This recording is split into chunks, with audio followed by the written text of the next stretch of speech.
Tetestingin natin ngayon itong best-selling flashlight ko. Simula guys nung in-upload ko ang video about dito, napakaraming bumili. Kasi sobrang quality naman talaga nito. Tingnan nyo, physical appearance pa lang niya. Makikita nyo na agad na napaka-quality nitong flashlight na ito. May zoom in at may zoom out, may cove light. Yung cove light sa mga nakaraang video ko, hindi ko tinetesting. Pero ngayon, tetestingin ko. So ayan, may white, may red, may blue. Tapos merong ganyan pa. Kagandahan rin ito guys, napakatagal malobat. 7 to 8 hours, depende sa usage. Yung kanyang lens pa lang oh, halatang quality na. Ngayon, tetestingin natin yung kanyang ilaw kahit maliwanag pa. Makikita nyo kasi guys, na malakas ang kanyang ilaw pag tinest natin kahit maliwanag pa. So ayan oh, ganyan siya kaliwanag. Sobrang liwanag, di ba?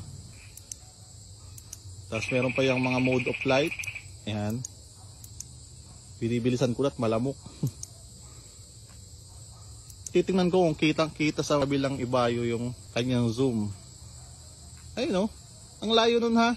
Kitang-kita pa rin yung ilaw oh. Ayun oh. Kahit maliwanag pa. Ganon kalakas ang ilaw na ito. Lalo na pag madilim, di ba? Kaya kung gusto nyo rin ito, mag-check out na kayo, andyan lang sa Yellow Basket.